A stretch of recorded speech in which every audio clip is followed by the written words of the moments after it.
surf for Bermuda and the U.S. East Coast this week, while Tropical Storm Imelda is strengthening near the Bahamas. The National Hurricane Center says Umberto remains a powerful Category 4 storm in the Atlantic, and a tropical storm watch is in effect. Ukrainian President Volodymyr Zelensky is accusing Russia of launching drones from a shadow fleet. Ukrainian President Volodymyr Zelensky has accused Russia of trying to hit Ukraine with a blackout after a massive strike on Sunday targeted multiple regions, killing at least 4 people and injuring more than 80. Zelensky adds that intelligence indicates that Russia's using its shadow fleet of tankers to launch and control drones against European countries. He wants the Baltic Sea closed to limit this shadow fleet activity. Several European countries in Northern Europe have experienced unexplained drone activity, raising concerns about security in the north of the area. I'm Charles de Ledesma. Israeli Prime Minister Benjamin Netanyahu meets President Trump at the White House later today. The meeting comes as pressure mounts to end the war in Gaza. This is AP News. Baseball's postseason is set after an action-packed final day of the regular season. The Blue Jays clinched the AL East, while the Guardians claimed the AL Central in Sunday's conclusion of baseball's regular season. Cleveland manager Stephen Vogt's team overcame a double-digit deficit in the division to reach the playoffs. To win the division, after everything we've been through, 15 and a half games back, Hoynesy, and to come back and do it, and we did it with a win. It just solidifies that these guys earned every bit of it. Cleveland will host Detroit in the AL wildcard round, which also includes the defending AL champion Yankees hosting the rival Red Sox for the right to face Toronto. The Reds clinched the final NL wildcard spot over the Mets to return to the postseason for the first time since 2020 and will take on the defending World Series champion Dodgers. I'm Gethin Coolbaugh. I'm Mike Hempen, AP News. This is 820 AM, WCPT Willow Springs, and streaming worldwide at WCPT820.com. We are Chicago's progressive talk, where facts matter. Now, your WCPT 820 weather update. From the Weatherology Weather Center, I'm meteorologist Jennifer Wojcicki. We'll see sunny skies here for today with a high into the upper 80s. We'll have winds out of the northeast around 5 to 10 miles per hour. And for tonight, mostly clear with a low around 62. By Tuesday, sunshine, high around 81 degrees. Wednesday, partial sunshine develops a high around 77. Thursday, sunny, high around 80 degrees. That's your latest Chicago weather update. Currently, it's 66. Hey, Tom Harbin here. Mark your calendar for Wednesday, October 15th at my favorite deli restaurant, Max and Benny's in Northbrook. I'll be there talking about and signing copies of my newest book, The Last American President. This is a free event for all my WCPT listeners. Just register on WCPT.com. Attendance will be limited to the first 100 people, so please go to WCPT.com to register today. Max and Benny's, 7 p.m. Wednesday, October 15, 461 Waukegan Road in Northbrook. Tag, you're it. Because facts matter. You're listening to WCPT 820. Welcome to Choose Views with Richard Chew. Get ready to dive into a world of insightful conversations and thought-provoking discussions. As progressives, our job is to have an all-inclusive, full-on assault with all of our players. A show that focuses on moving our political, social, economic, gender, and cultural conversation forward. And all of our players means all of our players. It's Choose Views. And now, here's your host, Richard Chew. Good Monday morning, progressives. Chins up and shoulders back. It's time to fight, guys. Got to stay in the fight, as we say now. Welcome to the September 29, 2025 edition of Choose Views. 773-763-9278 is our call-in number. It's our Credo mobile phone and text line, so you can hit us with a text as well. Find my show on Facebook Live, TuneIn Radio, heartlandsignal.com, and YouTube, of course. You can email me at richard@wcpt820.com, and you can follow me on X, Instagram, LinkedIn, Facebook, Blue Sky, Threads, and Substack. And most definitely catch all of our shows by subscribing to our WCPT podcast on Apple Podcasts, Spotify, and iHeartRadio. There, you can get Choose Views featured interviews, Joan Esposito, live, local, and progressive, Driving It Home with Patty Vasquez, The Big Picture with Edwin Eisendrath, Out Chicago, and our other shows and interviews. And make your way over to heartlandsignal.com for all of our articles and posts that we have there. Yesterday, I had a chance to hang out with the folks from the family meeting, Eric Grant and, of course, Michelle Peltier, and Michael Fosberg, who was actually here in studio. We did the show remotely, which happens sometimes, but it was fun hanging with those guys and just chatting it up and laughing and being silly and goofy and talking about a topic that, was, I think, is critically important right now, and it's data. And how, as I see it, the folks that are in this so-called MAGA, GOP crowd aren't really paying attention to. And my overlay for that is looking at the data when it comes to crime in different cities. And we've talked about that. Pretty much everybody is talking about how the crime in different cities is going down in so many of the big cities, particularly the ones that Trump and the administration want to send troops into and all the rest. But not paying attention to the data takes us down some paths where people end up fooling themselves into thinking and believing that certain things are true and that other things are not true. And clearly, we've had this past weekend, it's heartbreaking. I saw someone talking about this, and they said that they were asked by an individual. They'd gone to, I guess, a coffee shop, and they said that they were asked by a person, "Did you hear about the shooting?" And the person that posted this said, "Which one?" And God, is that a wake up call? So we'll talk a little bit about that, and when we come back after our first break and all. But on today's show, our guests are going to be both here at both of our guests today, one at 6:30 and one at 7. Suzanne Johansson from the Child Safety program that's been built out through Chevrolet, she's a executive and engineer with Chevrolet's child passenger safety group. So she'll be with us at 6:30, and then our good friend Sarah Jones from Politicus USA will be with us in the 7 o'clock hour. We'll be taking your calls throughout the course of the show, so hit us with a call if you got some questions.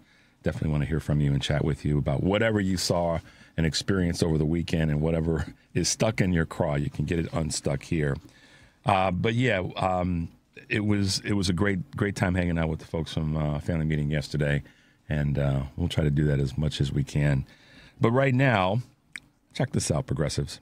It's not good. It ain't good. I'm going to ask for them to point out either any example of Joe Biden doing this. No example. Scott Jennings said, I don't know anything. That's always your fallback. Donald Trump directly asked Pam Bondi. There was a story. Do you remember when Biden said, hey, Merrick, can you go after this person? It didn't happen. You have no example. And also, it's literally in the news. I'm sorry. I know you're like 12, but it happened. You're a smart dude. It's like it happened. It was never reported. And also, it was reported. No, it was never reported that he told Merrick Garland to indict. And that was never reported. We know that. Okay. And also, I just have to say, the reporting said or not? Yes, no. There was a story. The reporting said that he told Merrick Garland. The point of the story was that Joe Biden was mad and he was angry, and the point of the story was that it would get out so that they would feel pressure to move on it. Wait, and he told who?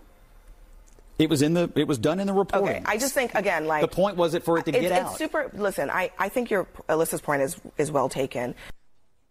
So that was obviously CNN, and the point I want to make about this is the Republican voices they either make up data or they don't use the data that's out there. They either make up stories or they don't tell the true stories or the full story about something that's out there.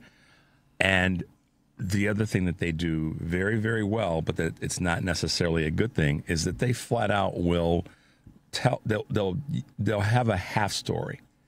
They'll associate something that a Democrat has done to justify Donald Trump's behavior and this administration and regime's behavior. And we have to be willing to do what Adam Mockler, this 22-year-old, is doing, and that's call him on it in the moment. And I've been saying that for a long time. Let's call him on it in the moment, not wait giving them time to breathe on it. Stay on their backsides. You know, the proverbial foot on their neck has to be there. And, you know, it's so cool and refreshing to see this young guy, Adam Mockler, going toe-to-toe with, you know, Scott Jennings and other pundits that show up on CNN, and letting them know that, one, I know my stuff, and two, you oftentimes, you GOPers, will fudge the line, or you will not, if you don't fudge the line and make something up, that you will tell half of the story to try to mix and match it with something else that's happened. And he just wasn't having it. And I really like this young guy, and I've been following him, and I'm sure I'll probably have other clips from him in the days and weeks to come, where he just gives them the business. And I think it's something to be said about it, and we should, you know, do our best to follow and listen to what he's saying and how he's fighting, because to me, that's really the issue, is how this young cat is fighting. And I like that. I'm really kind of, you know, it makes me smile to see him on, particularly with Scott Jennings. Will we see more of it? We'll see, but we'll keep our eyes open to that. 4 shootings this weekend that we are categorizing as, unfortunately, the proverbial mass shootings. And in 2 of the cases, this is going back to a little bit of what we talked about on the family meeting yesterday with regard to data. 2 of the shootings they've determined that the shooter it fits into this same demographic again, an upset, somewhat disturbed, MAGA-esque person with a high-powered rifle, an assault rifle, and lives and livelihoods that were lost and majorly disturbed, because yet once again, it's the guns, y'all.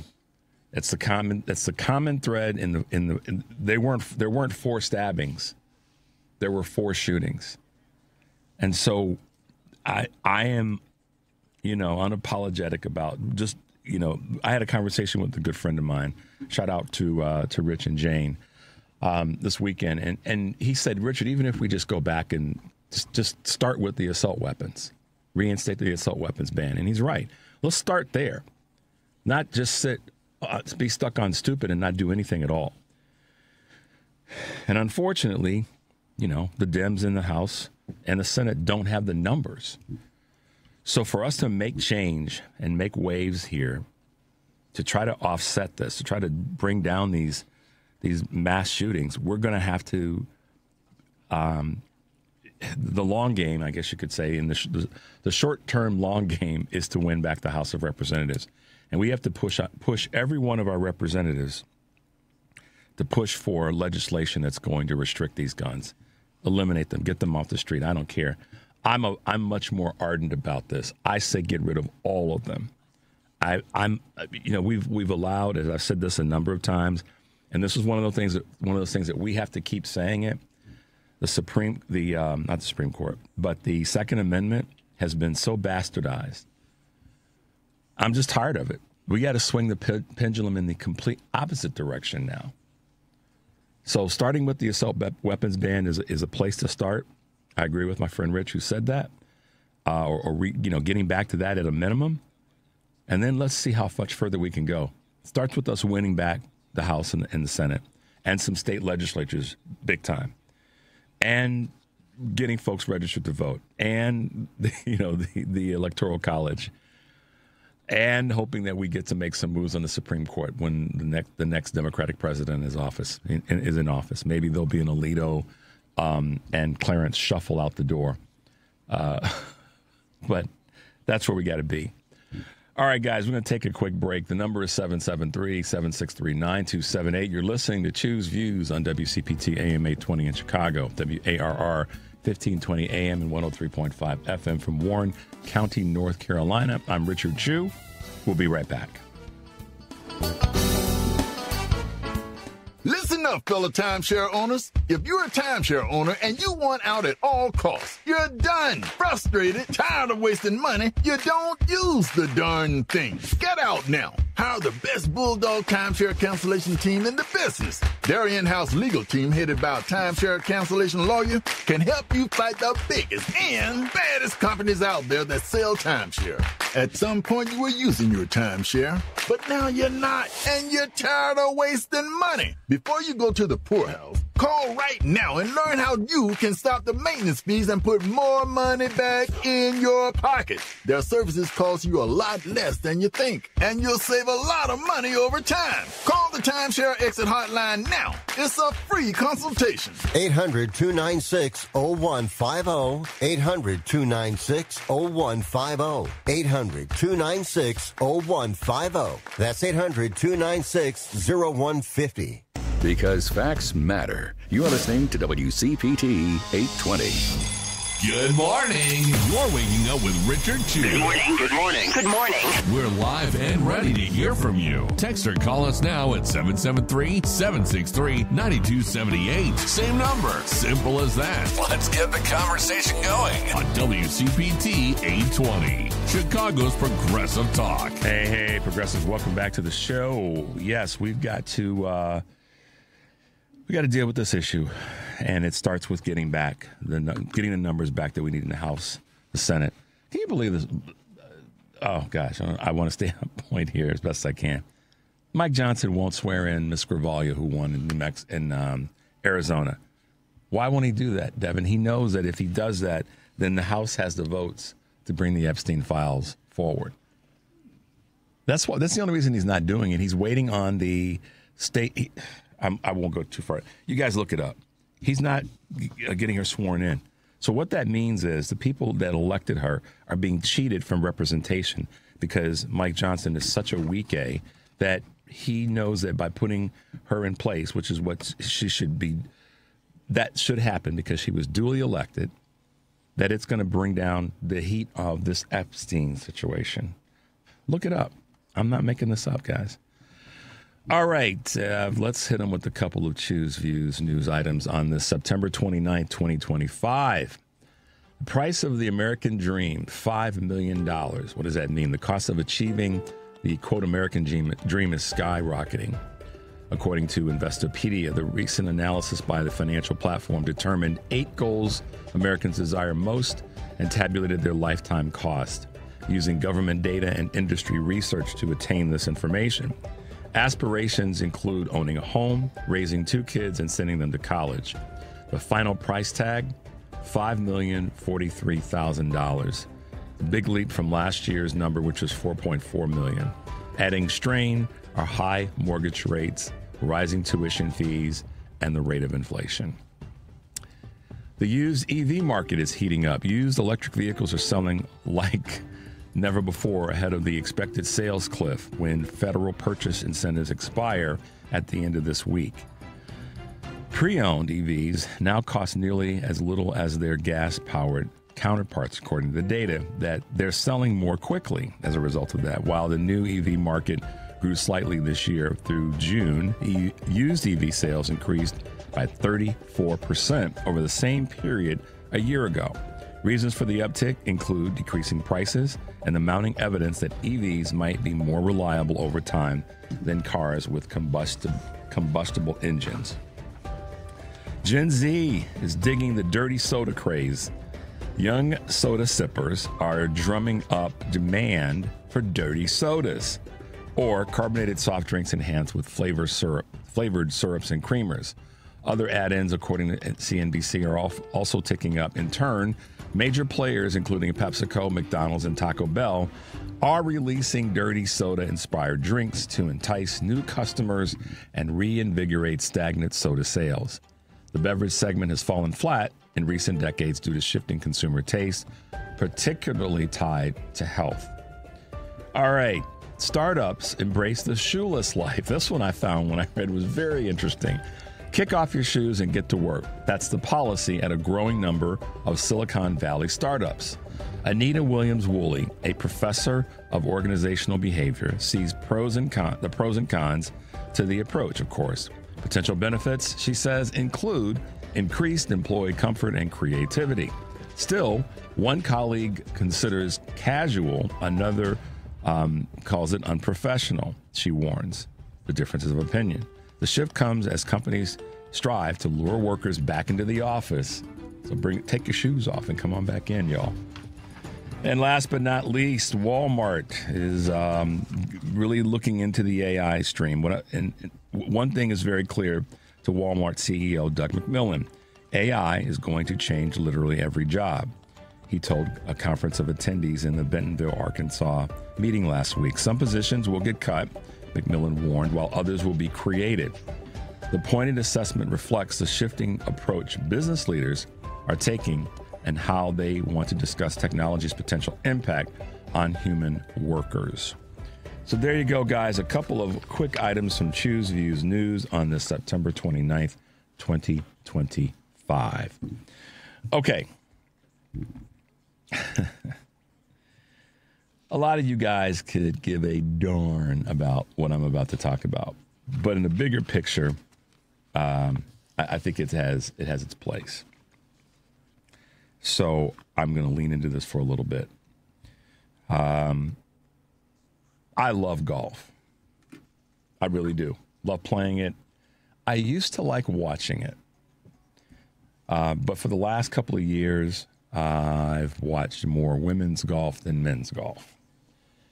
And largely because it's just more interesting. Men's golf has become, unfortunately, a lot of what we saw for those who watched, and I didn't watch, I just caught the clips and all that. It's become bastardized by the dude that's in the White House now. Men's professional golf. It has. We know he's got his hands either in the pot or directing in the pot of this new tour that started up a couple of seasons ago called Live Golf. And the Saudis and the whole nine and Trump. But what I'm talking about, for those who give a darn, believe me, I'm going to connect the dots here. It's not difficult to do. Is the Ryder Cup was played this weekend at Bethpage Black Golf Course in New York. Not New York City, just outside of New York. And there are so many things that I can say. I'll try to keep the point simple. And some may say, what the hell does this have to do with anything? Well, it does. It has to do, in my mind. If you guys happen to catch it, watch any of it, or catch any of the clips or whatever that's on social media, people that I don't even follow, I've got various notifications of the way in which the fans at the event were completely unhinged, just off the rails. I don't know if you caught any of the clips, Dev, or saw any of it. I know golf's not your thing.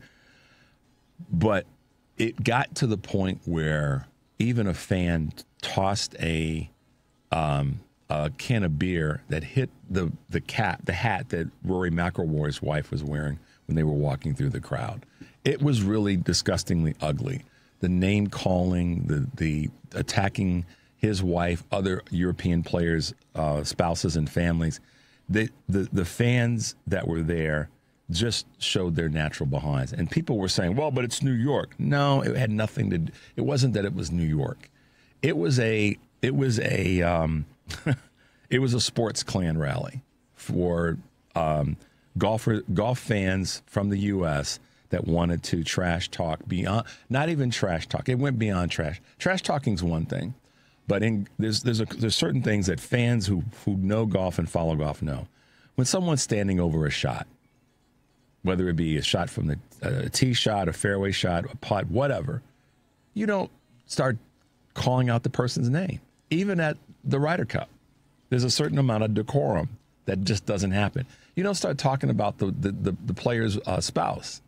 There's just things that you don't do. And these folks know this. But it looked like a frat boy Klan rally. And the way in which, Devin, check out some of the stuff. Check out some of the, you can pull it up. So how am I connecting the dots? Well, on day one of the event, Donald Trump shows up, with golf shoes on and a suit, walking around with security, being disruptive, being what he's been at other sporting events, walking around, drawing the attention from the event to him. And then we come to find out that one of the employees of the PGA was actually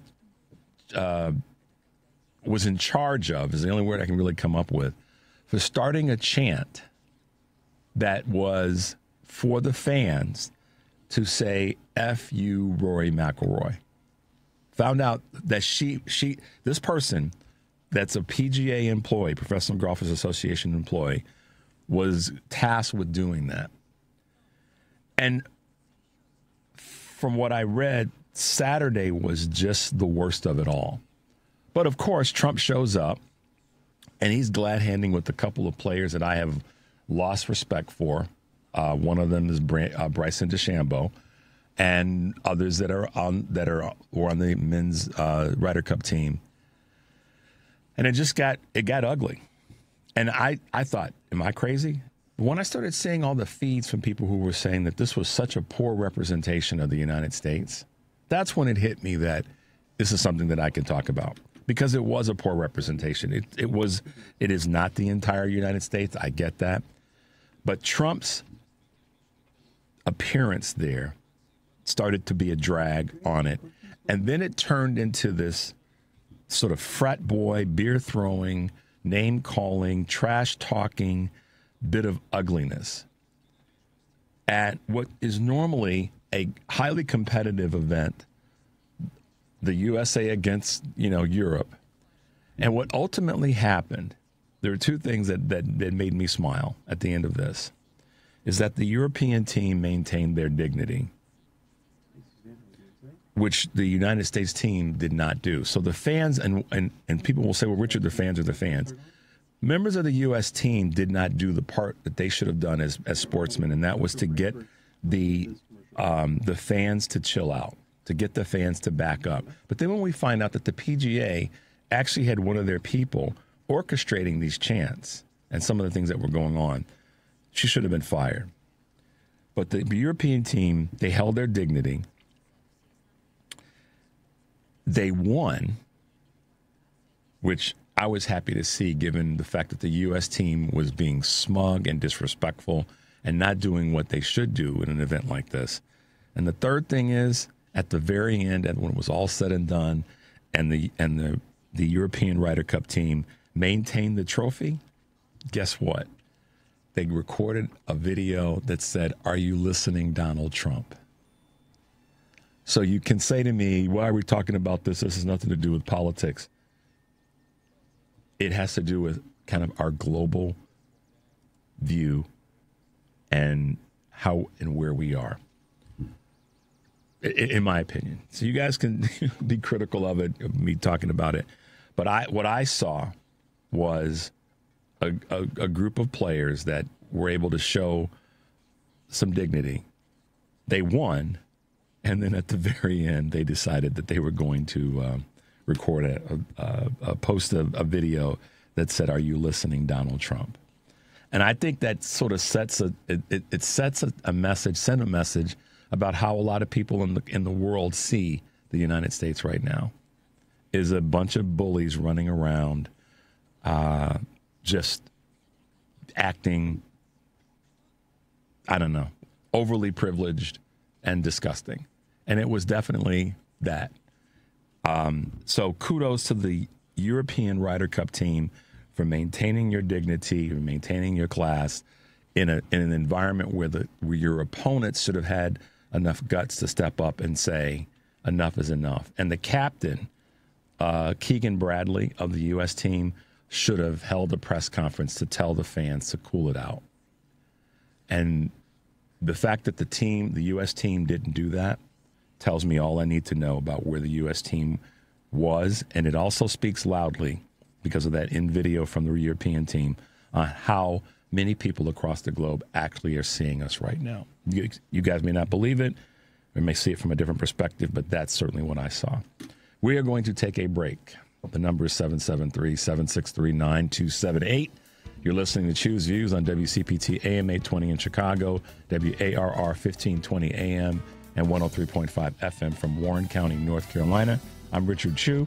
We'll be right back. This is WCPT telling you how you can shop blue. If you have children, they are always going to be your special bundle of joy. And if they're a newborn baby, you want to make sure what's best for them. So here are the best baby product companies that support the Democratic Party. Procter & Gamble. Now, Procter & Gamble owns Luvs, Pampers, and All Good. In 2024, Procter & Gamble gave $599,000 to the Democratic Party, 61% of their donations. Procter & Gamble supports the Democratic Party. Kirkland Diapers. Now, Kirkland Diapers are owned by First Quality. And First Quality does not give to politics, but their employees do, and their employees lean slightly to the left, as $50,000 are donated to Democrats in 2024. This has been WCPT telling you how you can shop blue.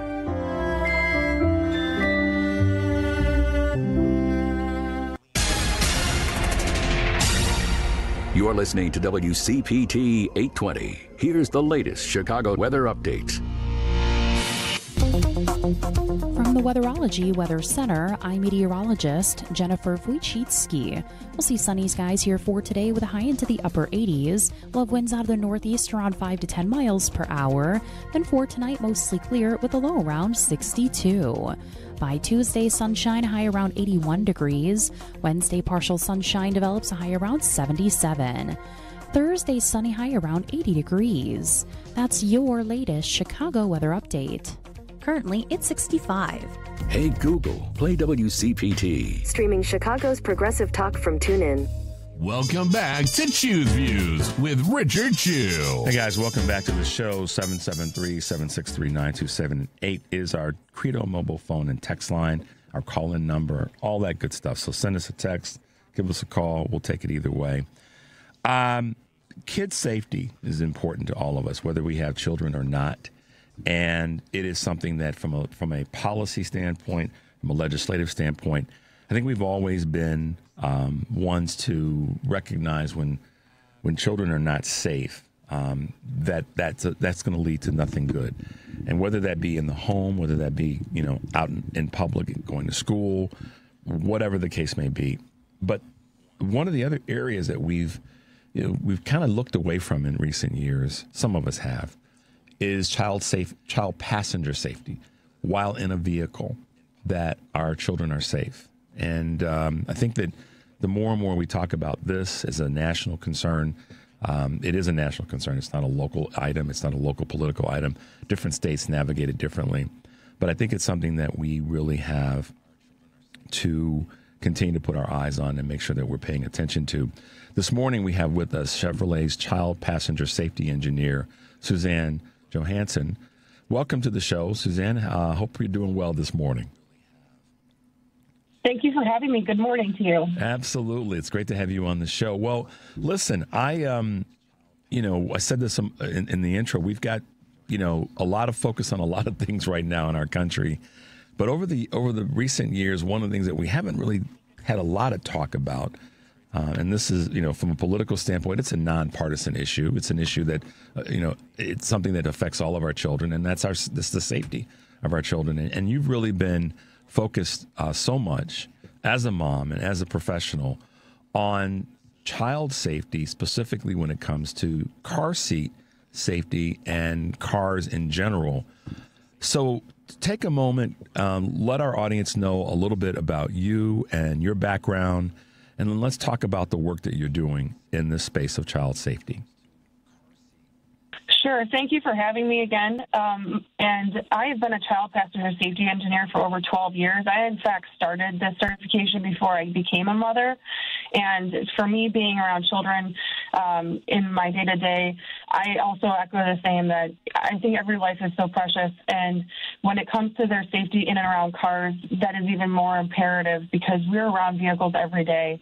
And at Chevrolet, safety is our number one priority.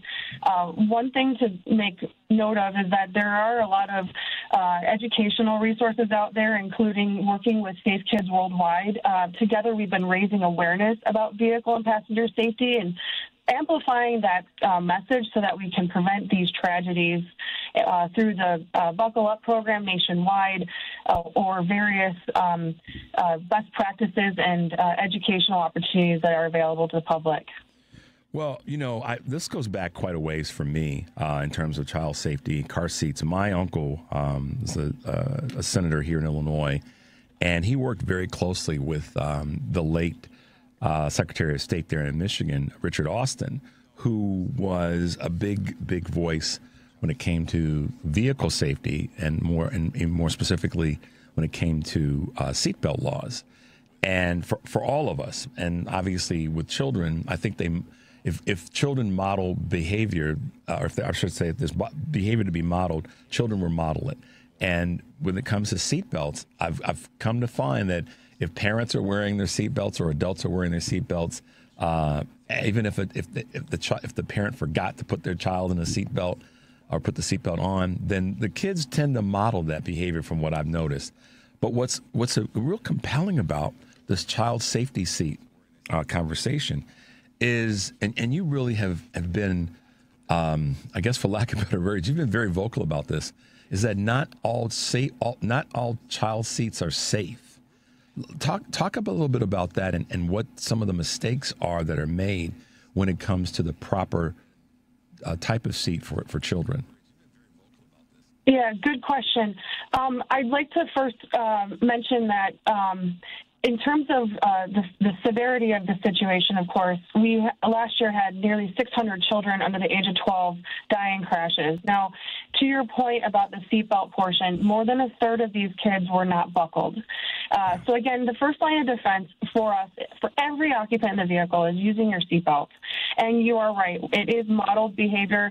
If we're not buckling up in the first row, it's very likely that the further the rear of the row, the children are not going to be buckled up too. Yeah. We also do see a little bit more rushing when it comes to school drop-off lines and pickups, and that has been very informed in a booster seat study that Safe Kids Worldwide did last year, and that revealed that 4 out of 5 caregivers are moving their child from a booster seat to the seatbelt before their child is big enough. So we really do want to send the message that there are child passenger safety best practices, and it's really evidence and database driven. So we're looking at the size of children, their strengths, the ability to buckle themselves and also be in the seatbelt properly in order to drive those recommendations. So first of all, we know that booster seats, for instance, reduce the risk of injury for children by 45% compared to a seatbelt alone. Wow. If you could take a moment, if your child is not 4'9", keep them in that booster seat. It is the safest approach, and most of them come with a high back portion, which also allows you to route the shoulder belt properly into the guide of the top of the booster. So it stays on their chest, between their neck and their shoulder for the entire ride.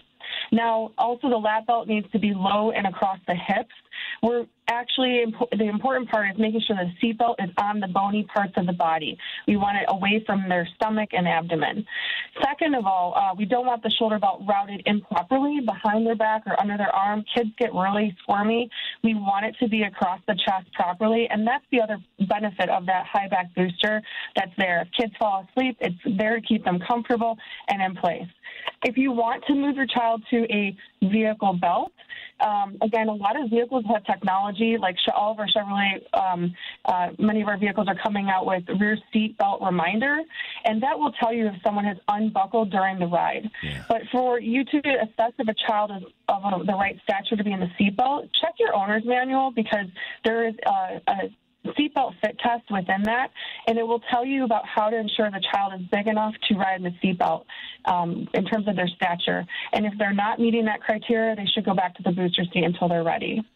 Yeah, that's a how do I want to put this? That's that conversation that parents have to have with their children, I think, and correct me if I'm wrong, Suzanne, that letting them know why, because I think sometimes, to your point about rushing, all of us as adults, whether we have children or not, if we have children with us and we're getting them in the car, they're sort of like, okay, we got to get them to school, we got to get them to soccer practice, band practice, sport, whatever it might be, grandma's house, and it's just sort of that rush to get them into the seat once you finally get the car doors open, et cetera, et cetera. We've all seen it, experienced it in some way or another.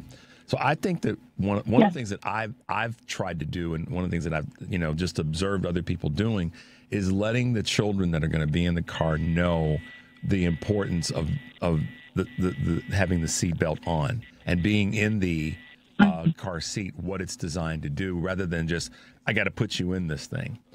There's sort of a difference of. Agreed. Does that make sense? I mean, maybe you can take the baton on that. It does. There is an important facet of us that, to educate and to teach. And, that is one of the reasons what drove me to become a child passenger safety engineer and why I absolutely love what I do. Because, again, there is such a higher purpose here to care for our children and keep our precious cargo safe in these vehicles. And so one other thing, too, is Chevrolet has partnered with Safe Kids on what's called an Ultimate Car Seat Guide. You could find this guide on safekids.org. And that product is allowing parents to enter in the height and size of their child, and it will generate for you what the appropriate recommended child restraint size is for your child. Should they be rear-facing? Should they be forward-facing? State laws vary, but again, there is a best practice out there that goes above and beyond that, no matter where you live in the country. So again, it's going based upon the best practices and teaching families about which child restraint the child should be in. It will also educate you on how to install by latch or by seatbelt, and then it will also educate on when is the next appropriate time to transition your child to the next phase. Say you're rear-facing, and when should I consider going forward-facing, and going from forward-facing to booster and then booster to seatbelt. So this is another tool that will help families share that message, and as you said, talk to your children about the importance of this car seat, and pick out the car seat that has colors that might excite the child to be with it, right? Exactly. There's so many designs out there and so forth, and there's so many options to help you find the right car seat with your vehicle as well. So I think that is an important piece to take to heart. Kind of make it fun. Talk to them, not about I'm restricting you. This is fun, and let's do something that helps the child feel. I know this sounds goofy, but almost inspired to get into the car seat and put the seatbelt on. So I don't know. That's coming from a person that's an uncle rather than a father, but I'm fully aware of the importance. Suzanne, you talk about height, 4 feet 9 inches.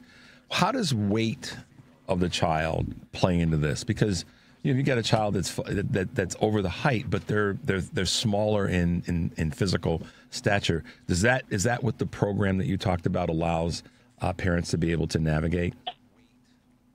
That's correct. Both coupled with the owner's manual language about the seatbelt fit test, as well as utilizing the Ultimate Car Seat Guide, the two can help you navigate the appropriate situation, whether it should be a booster seat or into the seatbelt for that age of child. Again, I have a 9-year-old. My 9-year-old's still in a low back booster, I should say now. But the important part for me is that, again, I want that lap belt low and across his lap appropriately, and that's the reason why we're not out of it. We do see others that have migrated off into the seatbelt, but again, it's really child dependent, and making sure that the seat that they're sitting in is appropriate for them, in that situation. So I do also think that another facet of child passenger safety is the importance of other features like the lower anchors and the ease of use of that. Mm-hmm. We also see misuse of the top tether in the car seats. All car seats that are available on the market have labels on them with height and weight. It'll tell you where the child should be according to that particular product, whether it's rear-facing or forward-facing. And then they'll also have a lot of color coding that will help you with the seatbelt routing, or if it's the lower anchors.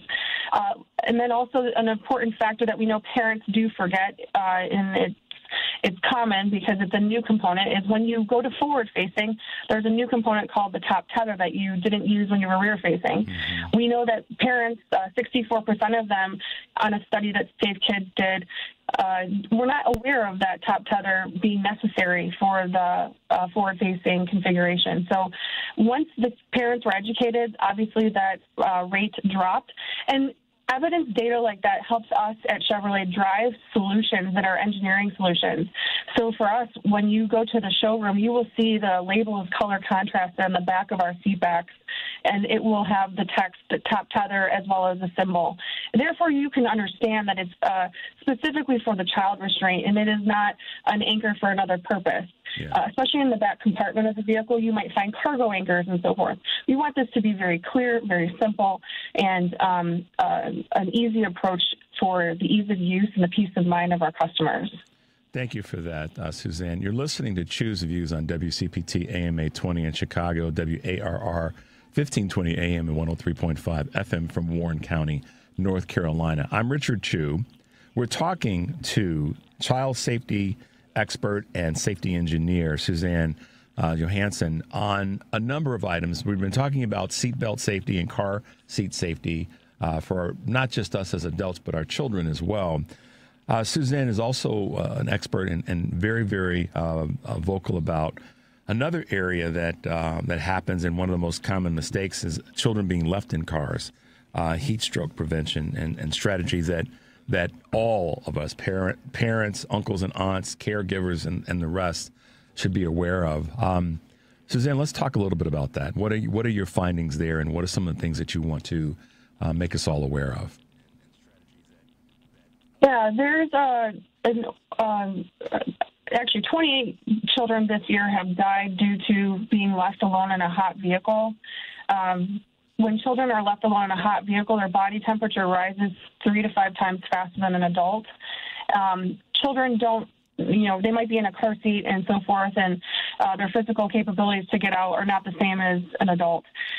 They should not be left alone inside of a hot vehicle.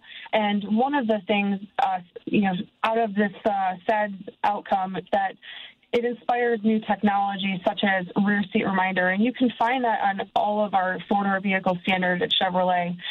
This is a feature that is meant to remind you when you have arrived at your destination that at one point before you either started the car or while the car was running as you started the ignition there, that you may have opened the rear door and you may have set something in the rear seat. It's not telling you it's an occupant or a bag or a pet, but that you had opened the rear door. So when you get to your destination, you will see a specific display on the dash. It says rear seat reminder, check the rear seat, as well as a specific chime to call attention to that notice on your dash. So this is an opportunity to use this reminder system to create such a reminder, but there is also an acronym that is used nationwide to help remember on this particular situation. It's called ACT. A means avoid leaving kids alone. C means create reminders, such as that technology, or put a bag or your phone or something important to you in the rear seat, and take action if you saw a child left alone in a vehicle by calling 911. Now, we know that this can happen to anyone, and it could also be due to a change in routine, things of those natures. But that's the reason why it's important to create a reminder system. If it's not part of your normal commute, your normal day-to-day to drop a child off, create those reminders. And we do know that out of those who are left behind, the 54%, about 45% of them are on their way to daycare. So this is a situation we are looking to help prevent and create awareness for, and also engage the technology that is available to you or create reminders. Yeah, I'm fully aware of that backseat technology, which is really great because I know we're talking about child safety, but it also reminds you if you have something on the back seat that you probably should take in to the house or whatever if you leave. So it's good technology in general just to remind us that there is something on the back seat. Obviously, this is a conversation around child safety and safe kids, preventing any incident from taking place. Suzanne, what are your recommendations to anybody that's driving today and that has that they're not, what's the word I want to use? They're not part of the child care, or they're not a person that is a caregiver for children. What are some of the things that you can share that anybody and everybody can take note of and be aware of when it comes to, you don't normally have children in your car and then suddenly you do. what are some of the things that you just sort of recommend that people pay attention to? It's a great question. I think for all of us, whether we have children with us all the time or if it's infrequent, I do think that overall child passenger safety is a very important piece for us to keep our kids safe day to day. They are the future, and they are a very precious cargo, as I like to call it, because they're so wonderful. I do think it's important that everyone recognizes that more than 2/3 of car seats that are checked at these buckle up events from 2018 to 2024, they're not properly installed.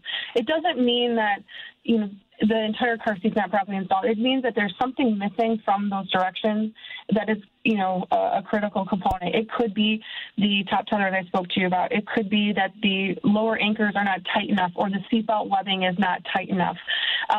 Take, a minute before you start your ride. Ensure that the car seat is installed properly, that it's not moving on the seat more than an inch side to side. And also, how the child is secured in the car seat also matters. The harness on the child, for instance, a 5-point harness, whether you're rear-facing or forward-facing child, that needs to be tight. We need to make sure that they're not in winter coats. We are going into the winter season and the fall season here, so children should not be in coats. We want the harness to be in contact with the bony components of your body, right, like your collarbone and your hips. So we do what's called a pinch test, where you are to pinch the harness webbing, and if you can gather that in your fingertips, that means it's too loose, and you need to tighten it further. The chest clip also needs to be up on that bony structure of the chest, and that would be at armpit height as well. So these are a couple of tips that are very important for child passenger safety. I know that there are, many positive outcomes out there as well when, if something does happen, having it properly installed is the first important piece, just like our seatbelts, whether we are the driver or we are a rear occupant. Yeah, in addition to, I think about the concern around heat stroke, but with us being in the, Midwest or upper Midwest or any cold climate, it's also important to be mindful of the cold weather impacts on leaving children in the car. And you're a strong advocate of never leaving. Many of these tragedies are avoidable if we all just make sure that we don't leave children in the car alone. And you spoke about that. So round us out with that a little bit. Yeah, I think just overall, we want to make sure that safety is the number one priority for children, and that is our position at Chevrolet. Utilizing our technology like rear seat reminder, creating those reminders to ensure that a child is not left behind, even locking the doors when they're on the driveway so that if kids are playing in the driveway on their bikes or what have you, that they're not looking to play hide and seek and go inside the vehicle.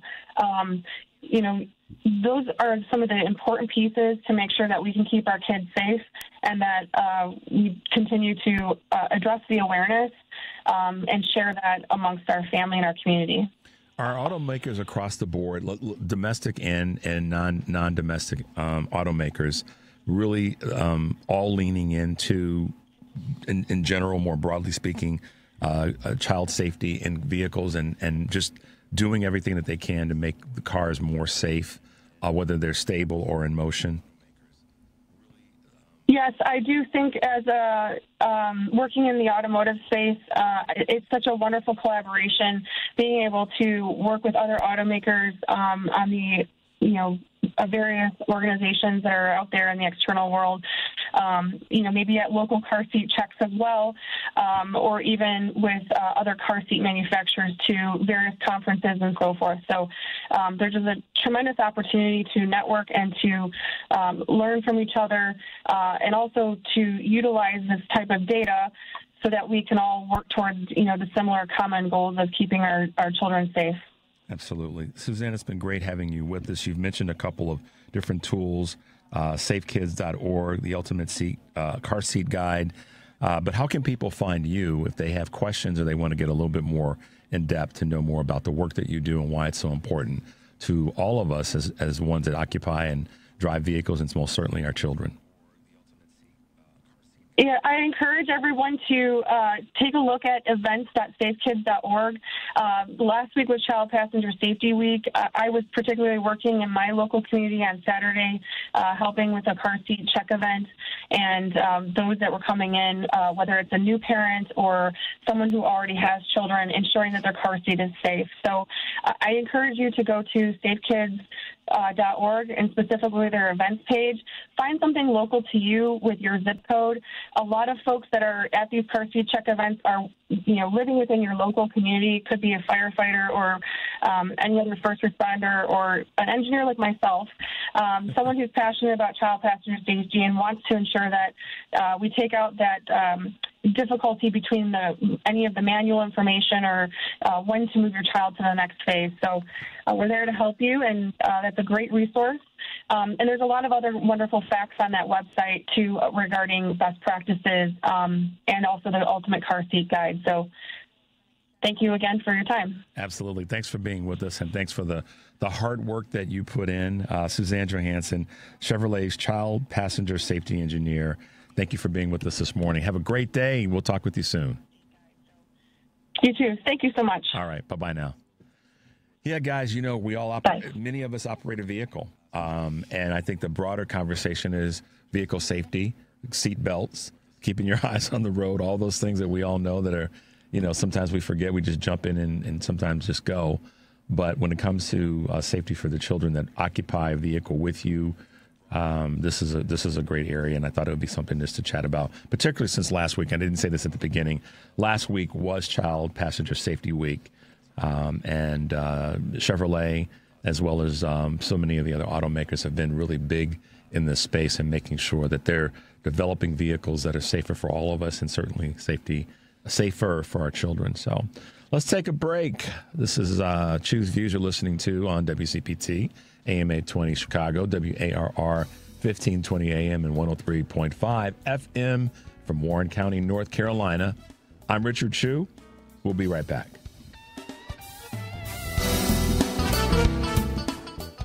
Every 40 seconds, a child is reported missing. That's 2,000 children every single day. It's a heart-wrenching reality that we can no longer ignore.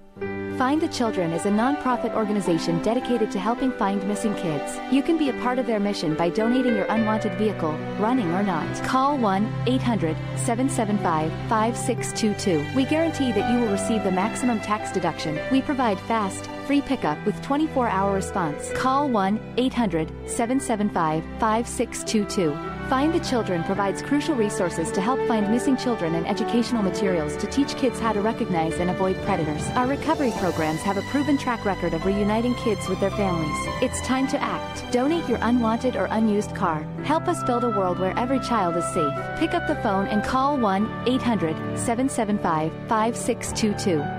Together, we can bring these kids home safely. This advertisement was paid for by Cars R Us and Find the Children. Check Up on Health with Chris Whitting. You may have heard the term. Dietitian Sue Pittman defines functional foods. Everything from fresh fruits and vegetables to foods that are fortified or enriched with health components, as well as foods developed using biotechnology. These foods contain high levels of bioavailable components that research is showing may reduce the risk of disease. Like lipocene in tomato products, which are linked to a lower risk of cancer, or lutein in green veggies, which promotes healthy vision. Functional foods is a real positive message for consumers. For a long time, we've heard negative advice about diet, donate this and donate that. What we're learning about foods now is there are many components in foods that may actually promote health and reduce the risk of disease. For more, go to the International Food Information Council website at ific.org. With Checkup on Health, I'm Chris Whitting. Progressive Insurance with insurance for cars, home, boat, motorcycles, RVs, and commercial vehicles at 1-800-PROGRESSIVE and Progressive.com. AP News, I'm Mike Hempen. A 22-year-old man charged with killing Charlie Kirk will have a court hearing later today. Prosecutors have charged Tyler Robinson with aggravated murder. They plan to seek the death penalty. Robinson and his newly appointed legal counsel will decide whether they want a preliminary hearing where the judge will determine if there is enough evidence against him to go forward with a trial.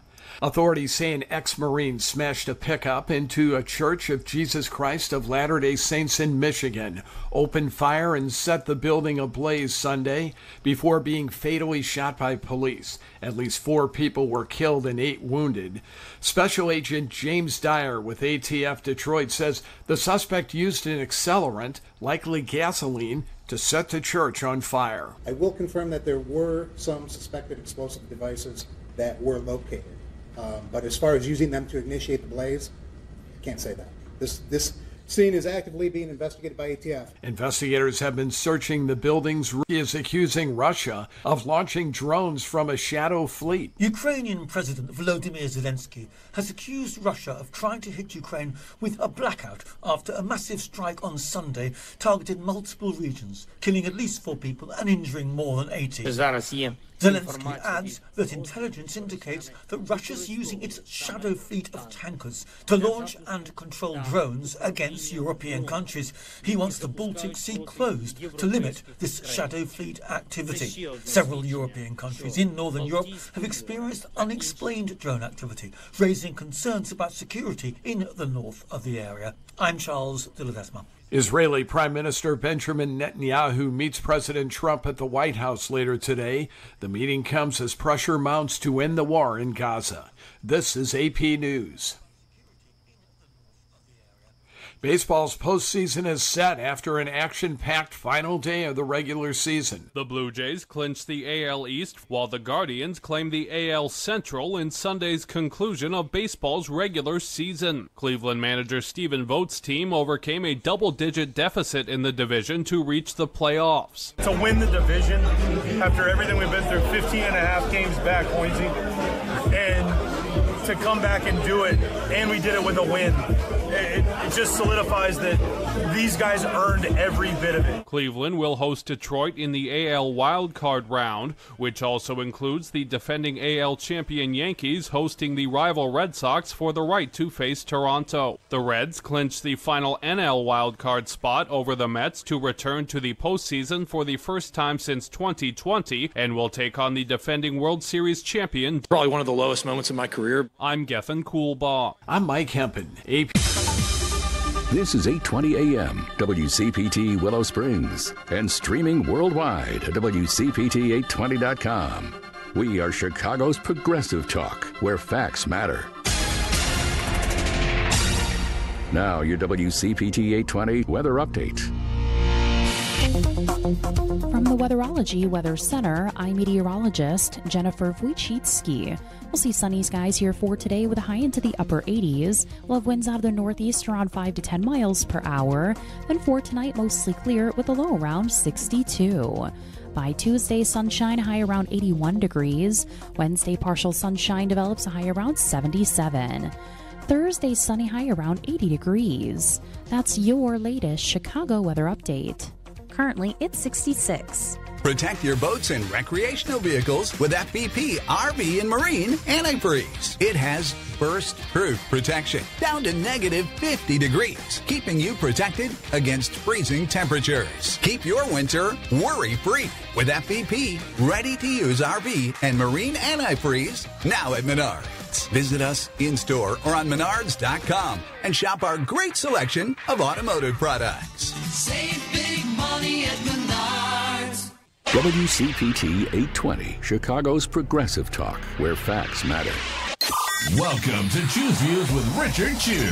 Get ready to dive into a world of insightful conversations and thought-provoking discussions. As progressives, our job is to have an all-inclusive, full-on assault with all of our players. A show that focuses on moving our political, social, economic, gender, and cultural conversation forward. And all of our players means all of our players. It's Choose Views. And now, here's your host, Richard Chew. Hey, guys. Welcome back to the show this Monday, September 29th, 2025.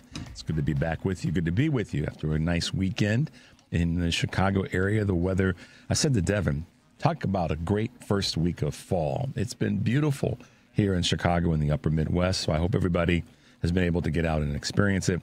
And the weather's been pretty decent in many places of the country, but I do know that they got some severe rain out west. And so, fingers crossed for all the folks that are out there. This morning, it's our Monday morning, and we have one of our regular guests and friends of the show with us, and that would be our good friend who is the co-founder and editor of The Daily, Sarah Jones. Good morning, Sarah. Welcome to the show. Good morning, Richard. We have a big week ahead of us. Yes, we do. So what's happening over at the Daily Politicus this morning?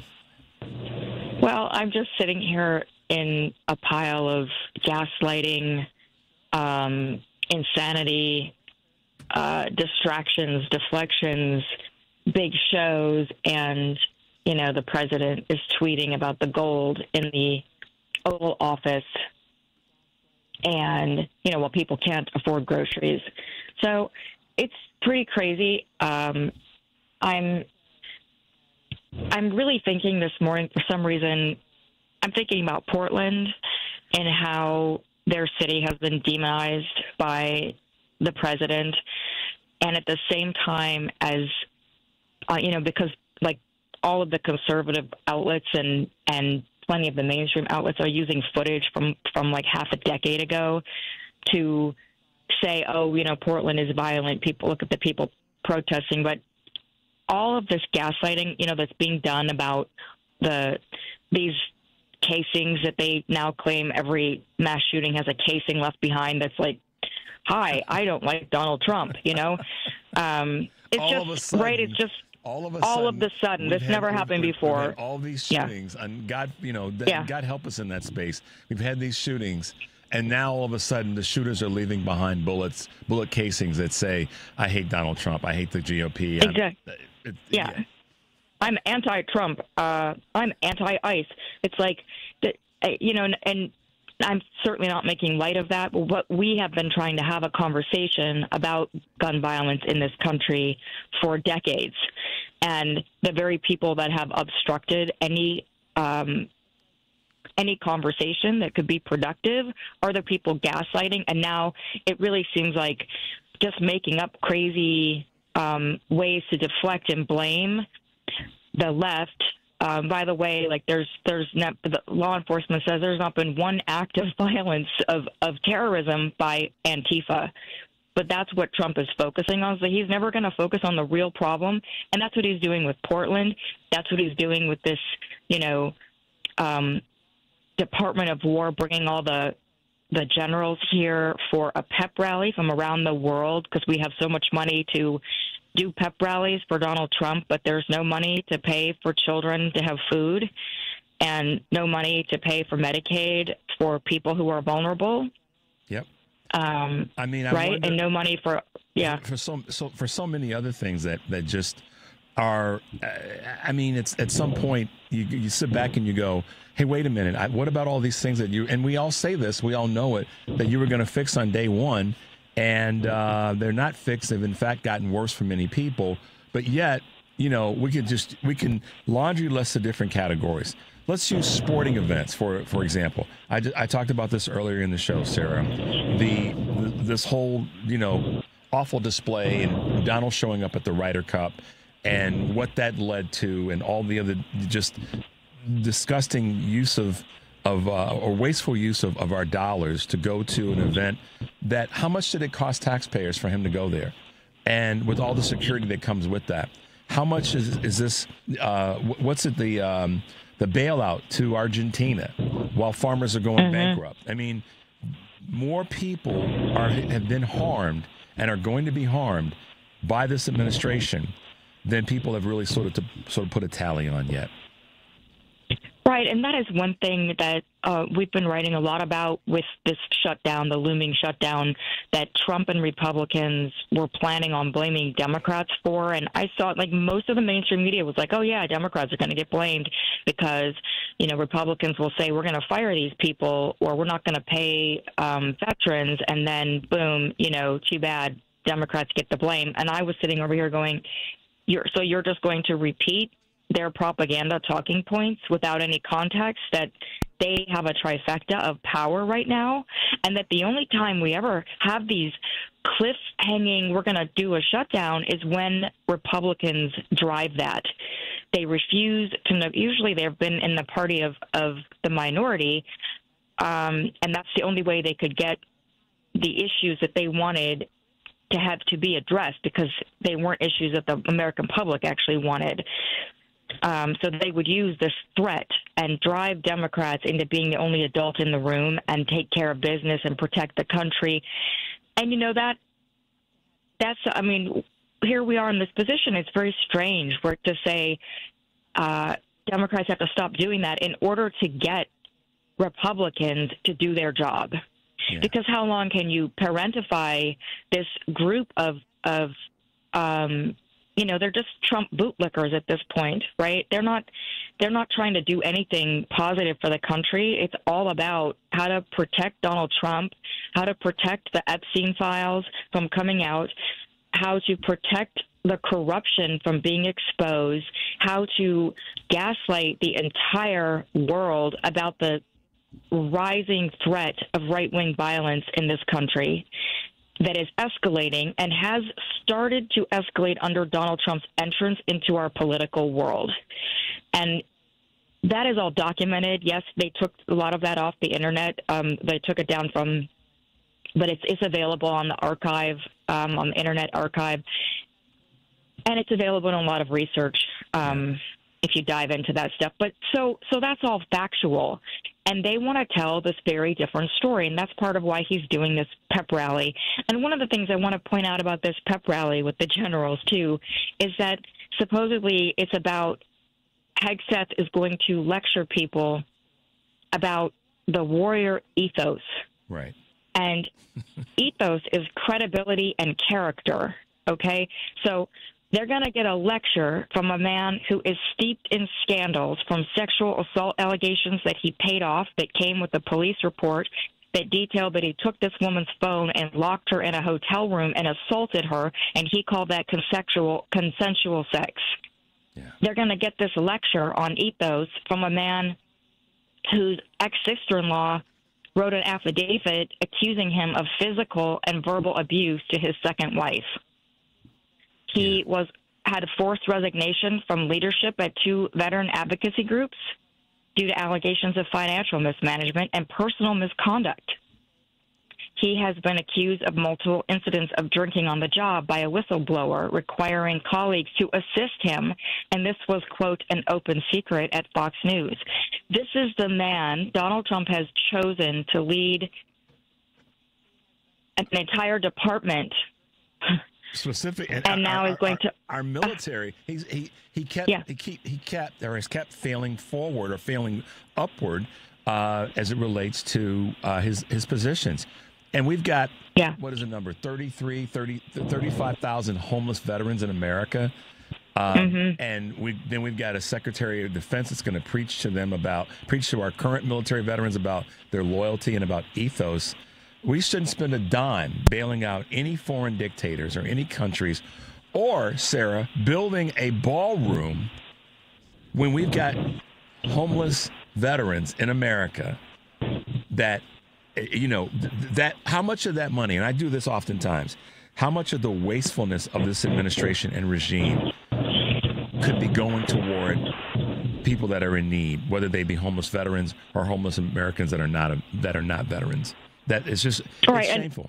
And when is the media going to start to contextualize all of the Republican claims? Oh, we can't pay for Medicaid for disabled children. But, you know, Donald Trump, this is his brag, some of the highest quality 24-karat gold used in Oval Office and Cabinet Room in the White House. Foreign leaders and everyone else freak out when they see quality and beauty. Best Oval Office ever in terms of success. And look, President DJT.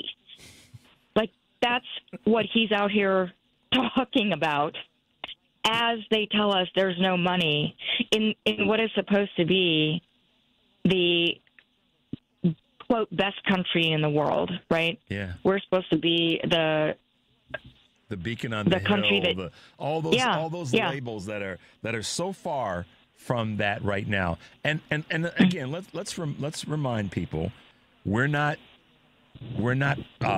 picking on our country. We're not hating our country.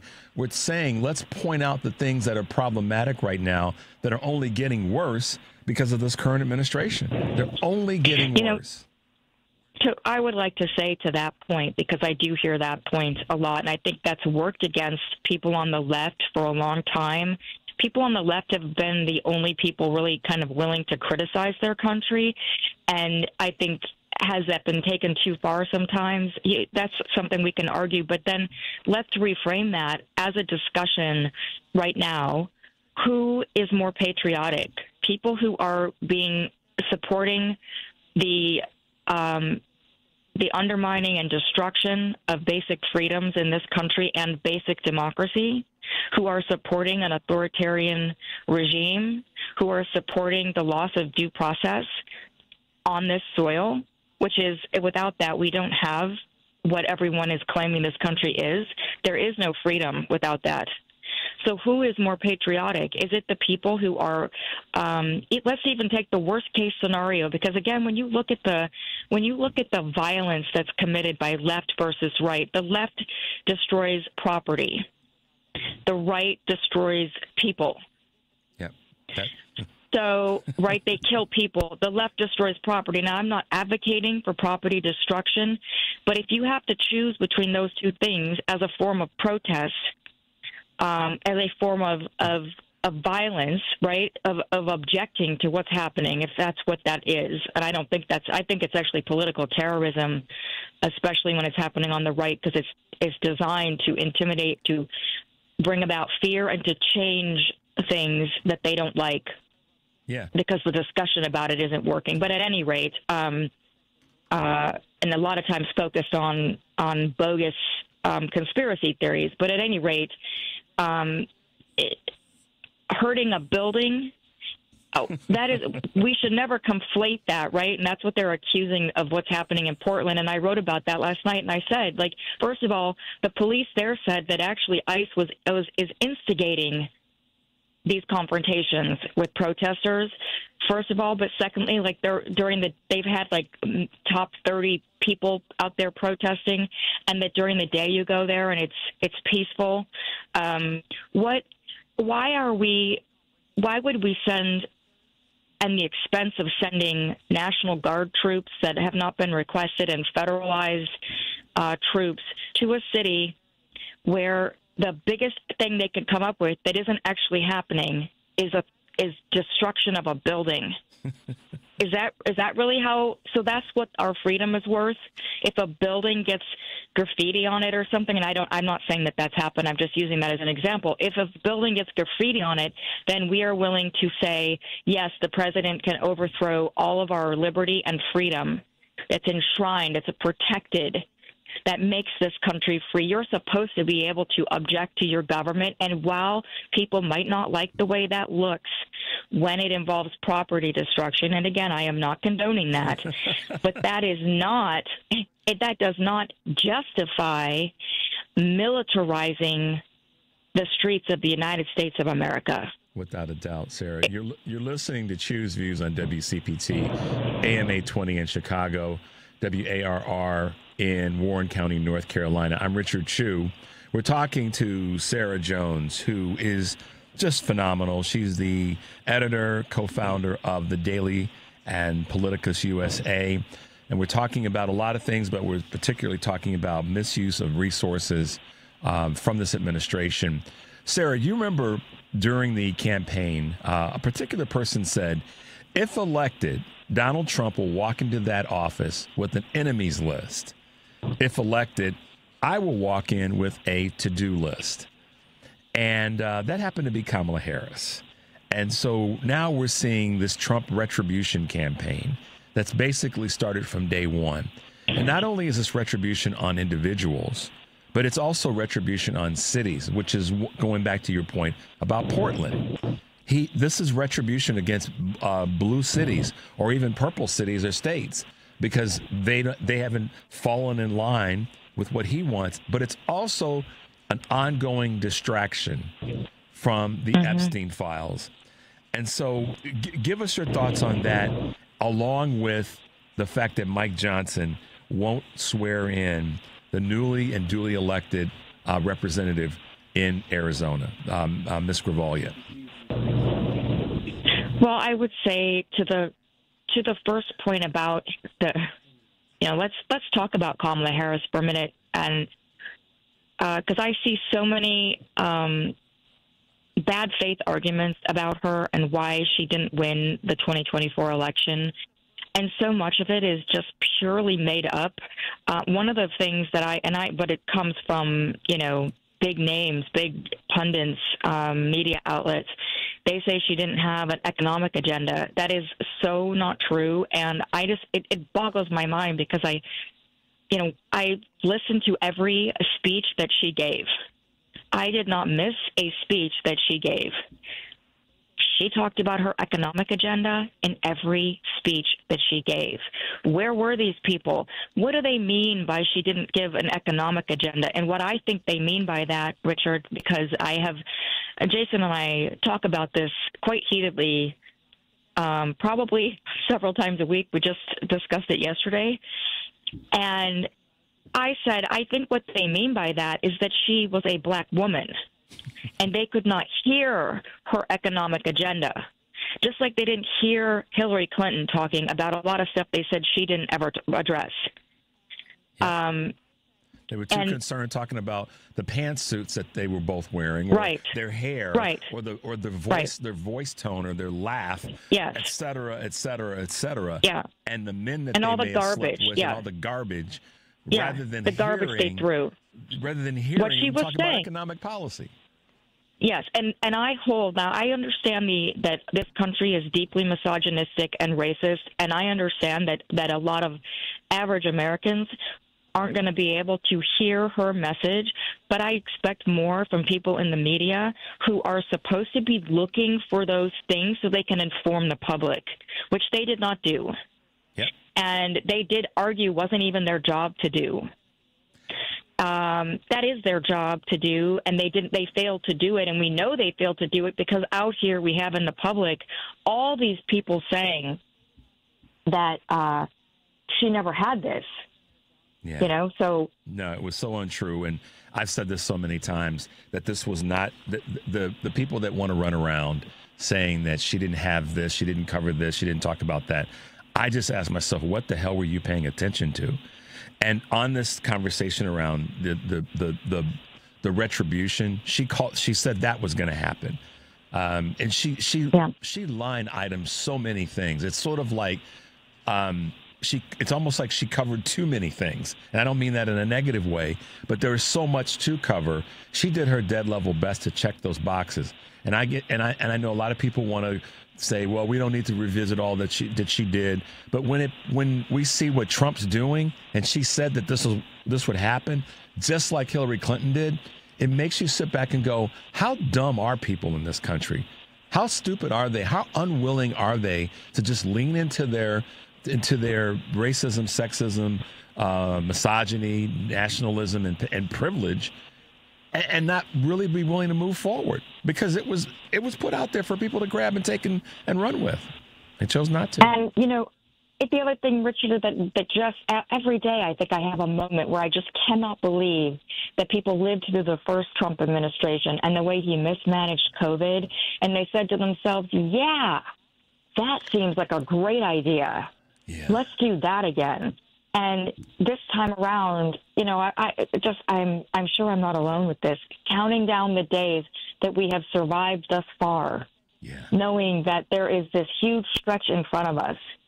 Yeah. And will there even be a country left? I just envision this country in tatters, because he is destroying the basic foundation, both in terms of ideology, in terms of aspirational,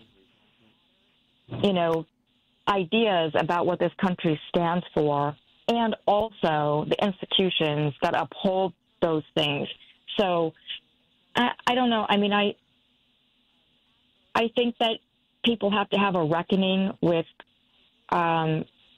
why, when she said that about he's going to come in with an enemies list, why wasn't that even heated. And then that brings back what Hillary Clinton said about, warning about the Supreme Court and what was going to happen. And, of course, that happened. But I do, as a woman, I do think the way that people cannot hear a woman when she's speaking, I have experienced that quite often in professional capacities and personal, I think. It's just mind-blowing to me that it's like, why? And sometimes I will say to people, I am literally using words to speak, and you don't seem to be able to hear them. Is there some language that you would like me to use other than English, Because I am speaking, and I think what I'm saying is very logical, and I've laid out all the evidence for it, and you're not absorbing it or responding to it. So, and I think we look at that and say that's what a sad state of affairs. This is an opportunity to investigate and examine our own patriarchy and the way we all subscribe to it in this country, the internalized misogyny that women have, but also that even a lot of allies have. This whole country is kind of built on that premise of that kind of cowboy idea that we're all individualists, which means that you will go and ironically, sort of weirdly align yourself with the biggest, most powerful patriarch, the daddy figure, right? So, and in terms of Mike Johnson, first of all, let me just say, the way Republicans manage to violate norms and undermine what is supposed to be the way that our Congress is supposed to work. And I would even, let's expand that. One thing they've really done right now, that they're not doing their job as oversight. They're just there to, be a rubber stamps for Donald Trump. That's all they're doing. And so they need to keep any Democrat from coming in who might actually want to do the job that people are paying them to do. Mm-hmm. And that's no doubt. He just wants to delay that. And I think, we saw that with Mitch McConnell. It is absolutely outrageous to me the way these norms get violated. And this goes back to the shutdown because of the way they justify this stuff to the media, and then the media just runs with their excuse. Yeah. And one thing that's not going to work, and I've been saying this about the shutdown, was I was telling Democrats, do not cave. They're already firing all these people. So that excuse isn't going to work. They've already fired so many people, and they already had a plan to continue firing federal workers. So that's not going to work. It's also not going to work to say we're not going to send checks to X, Y, and Z, because guess what? You have people who cannot afford groceries right now. And when people are in that position, there's this there's a theory called Maslow's hierarchy of needs, that people will focus on their basic needs being met before they can ever think about things that are above that. And so your basic needs would be housing, food, these basic things that people cannot afford right now. And that's what Democrats need to be focused on, because A, that's their job, to protect the people and to make sure that people have the opportunities to have basic needs met in this country. That is their job. That's the job of all these legislators. That you wouldn't know it by the way they're acting, but that is their job. And that's their responsibility. Even if it's also a political argument separately to separate themselves from Republicans. And I also think it's worth noting, and it's interesting how the media never focuses on this, that why is it always Democrats who are trying to protect Medicaid and Medicare and Social Security and the Obamacare subsidies and trying to work to get grocery prices brought down to be more affordable, to protect renters from being tossed out? Why is that? Right now, and I know we got to go in a minute, but Walmart and the Navy Federal Credit Union were investigated for scamming consumers, but Donald Trump let them off the hook. And instead of, doing what he promised, when he was running for office, he's done the exact opposite, and it's just been a one-way grift for him and his family and his the oligarchs around him, just taking money, he's taking it from the American people who can't afford their groceries. And that has got to be the focus. Yeah, that the shutdown is obviously a huge issue, huge conversation, and the Dems have got to navigate that the right way. At the same time, it's one more spotlight on how much people allowed their bias to get in the way in terms of who they voted for, not just for the White House, but also for the House and the Senate. And that's now the fruits of that are reaping right now. And, that revolution that needs to happen is right in front of us. Without a question, it is. Sarah, as always, you are great to have on. And I'm so thankful and proud that we get to work together. And I know that you've got a busy week in front of you. Hopefully we can, we keep the barriers up and protect the people that we care about in this space. So thank you, Sarah, for being with us once again. Well, thank you so much for having me, Richard. And I feel the same way about the work you're doing, and really, really appreciate the way you seem to put your arms around your listeners and help everyone, stay in the fight and stay engaged. Well, I appreciate that. And that's what we do. That's our teamwork here. We're going to keep that moving forward. Sarah Jones, y'all, Politicus USA and The Daily. You got to check out all of her work. You can catch her on most every form of social media. Check out her Substack articles. They are just phenomenal. We appreciate you being with us, Sarah. Have a great rest of the week, and we'll talk to you soon, okay? Thanks. Bye-bye. Bye-bye.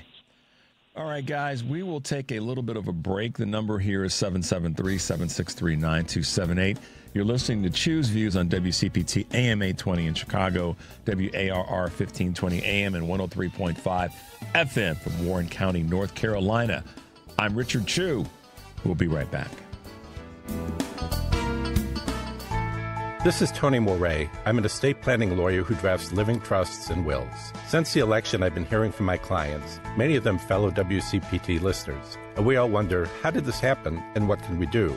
The how is, of course, very complicated. My thoughts as regard to what we can do is simple but important. We need to take extra care of those we love. Having an estate plan using either a living trust or will can provide comfort in uncertain times like these.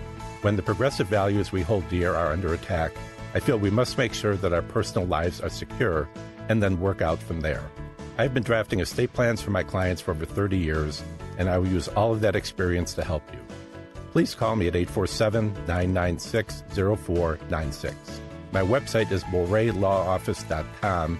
That's Moret spelled M-O-R-E-E. Again, the phone is 847-996-0496. There is no cost or obligation for our initial discussion. I look forward to speaking with you. I'm Scott Hansen, host of NFL Red Zone. Lowe's knows Sundays hit different when you earn them. We've got you covered with outdoor power equipment from Cobalt and everything you need to weatherproof your deck with Trex Decking. Plus, with lawn care from Scott's and, of course, Pit Boss grills and accessories, you can get a home field advantage all season long. So get to Lowe's, get it done, and earn your Sunday. Lowe's, official partner of the NFL. Hey, Tom Hartman here. Mark your calendar for Wednesday, October 15th at my favorite deli restaurant, Max and Benny's in Northbrook. I'll be there talking about and signing copies of my newest book, The Last American President. This is a free event for all my WCPT listeners. Just register on WCPT.com. Attendance will be limited to the first 100 people, so please go to WCPT.com to register today. Max and Benny's, 7 p.m. Wednesday, October 15, 461 Waukegan Road in Northbrook. Tag, you're it. You're listening to WCPT 820. Here's the latest Chicago weather update. From the Weatherology Weather Center, I'm meteorologist Jennifer Wojcicki. We'll see sunny skies here for today with a high into the upper 80s. We'll have winds out of the northeast around 5 to 10 miles per hour. Then for tonight, mostly clear with a low around 62. By Tuesday, sunshine, high around 81 degrees. Wednesday, partial sunshine develops a high around 77. Thursday, sunny, high around 80 degrees. That's your latest Chicago weather update. Currently, it's 68. This is WCPT 820, where facts matter. Welcome back to Choose Views with Richard Chew. Hey guys, welcome back to the show. I had to get the headphones on. Great to be with you as always. Today is Monday, and live, local, and progressive Joan Esposito's guests are Juliet Jeske of Decoding Fox News. That's going to be a great segment. Former Illinois GOP Chairman Pat Brady and Kat Abazela, who is the candidate for Congress in the 9th District of Illinois. And shout out to Kat because she took a major toss and tumble from these knucklehead ICE agents last week at the rally and protest out in Broadview. Live, local, and progressive weekdays 2 to 5 p.m. here on WCPT AM 820, heartlandsignal.com, and tune in. And then tonight on Driving It Home, Patty Vasquez will be joined by Dr. Jason Bizzell, Director of Chicago Community Acupuncture. That's Driving It Home with Patty Vasquez, weekdays 5 to 7 p.m. here on WCPT AM 820, the Heartland Signal website, TuneIn, YouTube, and Facebook. Hang with us tomorrow. We will have Democratic candidate for Wisconsin Governor Kelda Roys, Aya Ibrahim, former senior advisor at the White House National Economic Council, and now a fellow at Columbia Center on Global Energy and Policy. And we may have another installment with Michelle Peltier from the Family Meeting with Moments with Michelle. We'll have a quick chat with her and a little bit of a surprise we may be sharing with you this week. Let's Choose Views tomorrow, weekday 6 to 8 a.m., WCPT AM 820, the Heartland Signal website, YouTube, TuneIn, and Facebook. Make your way over, of course, to the Heartland Signal website. And you guys know Thom Hartmann's going to be here in Chicago. If you're a Thom Hartmann fan in the Chicagoland area, you've got 2 opportunities to meet the legendary broadcaster and best-selling author. Thom was on Joan's show last Thursday when I sat in. But Wednesday, October 15th, from 3 to 5 p.m., that day, Thom and I will be co-hosting a labor panel at Iron Workers Union Local 63's Training Center in Broadview. Actually, just literally, I think it's across the street from this so-called detention center. That's crazy. Then at 7 p.m., Thom will be at Max and Benny's restaurant in Northbrook to talk about and sign copies of his new book, The Last American President, A Broken Man, A Corrupt Party, and A World on the Brink. Both events are free and open to the public, but you do need to register in order to attend. So please go to the heartlandsignal.com/WCPT site and click on either of the 2 Thom Hartmann banners that you find there. Make your way over. Okay, let's grab a couple calls. Let's go to David in California. David, good morning and welcome to Choose Views. Oh, hey, Richard. Yeah, I was going to talk about the government shutdown, but I heard you mention one of your guests that was thrown to the ground by the ICE people. It crosses my mind. Were the ICE people masked and unidentifiable? No, they were geared up and had all their regalia on, from masks to bulletproof vests, the whole nine. And she's running for the 9th District congressional seat here in Illinois. And Kat has been very, very vocal. She's been on social media. She's been on traditional mainstream media, and a real powerful voice right now. And she got grabbed. She's only about a bucket of water in weight. She's a tiny thing. No disrespect to her. She's great, but this guy grabbed her and tossed her to the ground. It was awful. It was just awful, David. Well, what I'm asking is, was she able to get him identified? I don't think so. Not by not facially, but I'm sure. I shouldn't say I'm sure. I would suspect that there were some identifiers on his uniform, but I don't know that. So I think I get your point. Well, what I'm wondering, you've got the police department. You've also probably got a sheriff up there.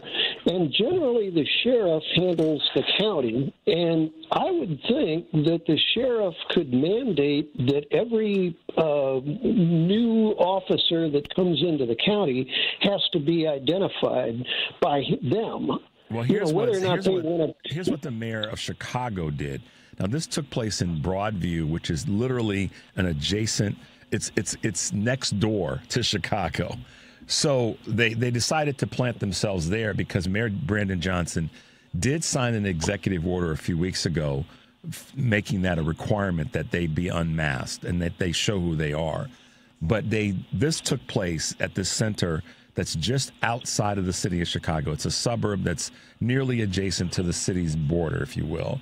And so that's part of their strategy, was to be in a place where the city's jurisdiction would be less. Now, to your point about the county, yes, I've been saying for weeks, if not months, the county and the state police need to be prepared to step in when this type of behavior takes place, when it's not in the city of Chicago. That's my observation. That's my understanding of what they can do. It's a question of will they do it.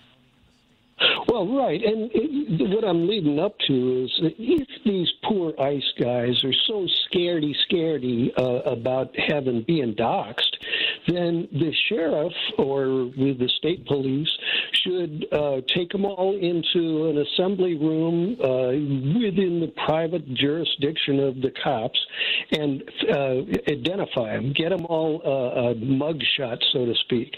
If Trump is gonna mandate that a whole bunch, an army basically, gets to move into the city, then the sheriff or the state police have the right to identify them. If they're going to pretend to be enforcing the law, but they're actually acting like pirates, then that sheriff's got some explaining to do. David, I tell you that the minute that a city of Chicago police officer or a county police officer or a state police officer decided that they saw this happen, and this is the whole reason why these guys are masked, is because they don't want to be identified. It's not about being doxxed. It's about being identified by our law enforcement and our political officials. Right. That's a bunch of BS that they're worried about being doxxed. They're worried about us knowing who they are and then us being able, that being the local authorities and jurisdiction, send our relevant and by purview law enforcement officers to go and arrest them or detain them. That's what they're afraid of. It's not, it's not being doxxed. Yeah, I agree. I was a little hyperbole, about their scaredy. But the real reason I called, we've got the government shutdown coming up in about 2 days. Yeah. And everybody has got something that they know about. Every listener, some people may only be shoe shine people. Some people may be high technicians. There's some aspect of the federal government that affects their life. And the idea that every part of the U.S. government is going to be shut down because these congressmen that get, $15,000 a month to pretend to run our lives, and then they don't? And they pretend to be conservatives, and they don't do a budget, and they don't do a budget, and they don't do a budget. That's not conservative. Those are scam artists. And they're actually costing the government more because when they shut off the various offices, they shut down an office and then they open it again for a week and then they shut it down again for 2 weeks. They basically are costing the government vast amounts of money because of cost overruns. Yeah. And this idea that they're pretending to be conservatives when in fact they're just scammers. Yeah. So, the shutdown is happening in a day or so, and they pretended that, we delayed it till late October, but no, they didn't. They're scamming it, and we've got to actually look at them as pirates, actually. I've been worried about like the state parks and the national parks and things like that. Out in Oregon, you might remember that there were a bunch of those militia types that took over a state park or a national park out there. Yeah. Or I guess it was BLM lands, but they took it over, and it turned out that there was gold and some minerals underneath there, and you could just smell what they were going for. Yep. And so during one of those government shutdowns, they just kind of captured that that aspect. And, hard to tell whether they'd cut down forests or anything else during the government shutdown. Well, one last thing. Go ahead. Yeah, just there was a famous book came out in the 60s called Ecotopia. Okay. And it was it was a kind of a science fiction book about America falling to corporations, and that there were 10 or 12 different corporate states that were around America, and like the mining interests or the lumber interests or whatever. And out here in the West Coast, we had Ecotopia, where people were interested in environmentalism and science. And so Ecotopia was one of the only surviving aspects of freedom, but the rest of them were poor saps that were trapped in company towns where you had company money and, Yeah, it was pretty creepy, but it really smells like what we're going through now. Yeah, there's a lot of suspicion that's out there in that space. David, thank you so much, as always, for your contribution to the show. Make it a great day, Sure. And we will talk to you soon. Take care. Bye-bye. Woo-hoo. All right, Devin, let's take a quick break. You're listening to Choose Views on WCPT AM 820 in Chicago, WARR 1520 AM and 103.5 FM from Warren County, North Carolina. I'm Richard Chu. We'll be right back. Hi, my dad founded Chicago Community Acupuncture. My dad did too. That's because we're sisters. Yeah, but it's true. You know, acupuncture has helped billions of people, but some people are still afraid of it. Why? They're afraid it'll hurt, or that it won't do anything to help them. That's silly. We get acupuncture all the time, and it's like less than a mosquito bite. And everyone knows that acupuncture can help a bunch of different problems. Not everyone knows that. Someone should tell them. I think you just did. So if you'd like to experience top-quality acupuncture at half the price of other places, come visit us at Chicago Community Acupuncture at Milwaukee, Devine, and Nagel. Call 773-853-0920, 773-853-0920, or our website, ChiCom Acu. Chico Maku. ChiComacu.com. Or ChicoMacu.com. Chico Maku. Either way, we'd love to help you. Start feeling better today. You're listening to WCPT 820, because facts matter. Welcome back to Choose Views with Richard Chu. Guys, welcome back to the show. 773-763 is 9278 is our number if you want to hit us with a quick call before we wrap up. I appreciate what David said, and he's always on point with his observations that, where these knuckleheads will take us with this government shutdown. I'm of the mindset. I know that there's a couple of schools of thought that it's on the Republicans if there's a government shutdown. That's clear, it is, and that they have been for days, if not a couple of weeks, using mainstream media to make it seem like it's the Democrats that are responsible. No, Republicans. If you're stupid enough, and I'm going to use the word stupid enough. If you're that uninformed, unplugged in, to not understand that the Republicans have the numbers in the House of Representatives and in the Senate, if you're not plugged in enough to recognize that, and that a government shutdown, when you've got House, Senate, and White House, that it's on that party that's in control that you voted in, then you're the problem. And I am blaming the voters for those who say to me, don't blame the voters. No, you're the problem. If you don't get that, Devin, I mean, it's beyond simple math. It is not even common sense. It's just, here's the reality. House, Senate, and White House, the three entities that in this conversation make the decision, create the environment for the government to stay open or for the government to shut down, is in the hands of the Republican Party right now. And that has been infiltrated by MAGA. So that's not on the Democratic Party. I don't want to hear it come out of the voices of one person that Schumer and Jeffries are not doing. Listen, I understand. I've been critical and complimentary of both Schumer and Jeffries. They are harming. They have done some things that I think have caused some harm. I'm not going to pull any punches. And they've been complicit at the wrong time. They just have. And they, at the same time, they've done some good stuff. It's a tough road for us to navigate.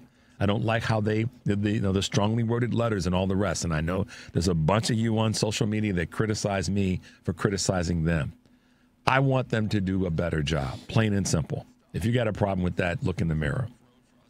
But when it comes to the government shutdown right now, the Republicans hold the keys to the kingdom, the GOP and the House and the Senate and the White House. So let's stop blaming Democrats for this one, this time, please. And recognize that this goes back to this whole thing around voting. We have to get every single win we can in state elections, in terms of state legislatures, and every single federal win when there's a special election. And then, as we keep, like Sarah said, holding on and marching forward, we have a better shot of affecting these things as we go forward. I don't want to see federal workers not employed because I know the impact of that in local markets. Let's just be honest. I've said this before. Not every federal employee works in Washington, D.C. or in Northern Virginia or in Western Maryland. They work all over the country. And so because of that, federal employees not getting paid in Boston or in Butte, Montana affects the local economy. So that's where I stand on this. It's a complicated issue. We've got to be willing to look at this and say, how do we navigate through it? And yes, I understand that some are going to say it's the Dems' fault because they aren't fighting hard enough. Okay. Stay stuck on that. And that then you become a person that constantly blames the Dems for everything. And I refuse to do that. They have their share of responsibility on a state level, federal and national. But for everything, when they don't have the numbers, come on, y'all. How about the 89 million that didn't vote? Step up rather than keyboard worrying yourselves to death. Let's grab one last call before we wrap up. Let's go to Brock here in Chicago. Good morning, Brock. Welcome to the show.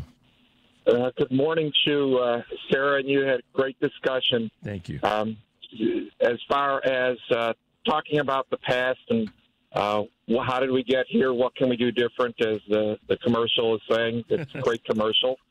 How did we get here? We had a candidate that there wasn't an open primary for, and then we had a candidate that was asked what she would do different over the last 4 years, and her answer just deflated our balloon. Instead of giving 3 or 4 great points that all of us can improve upon every day, the candidate stated that she wouldn't do anything different.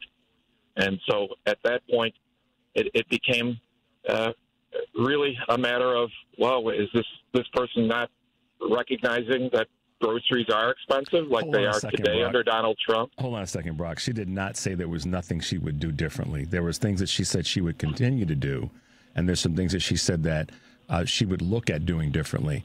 But I don't recall any time where she said she would do nothing differently. She did.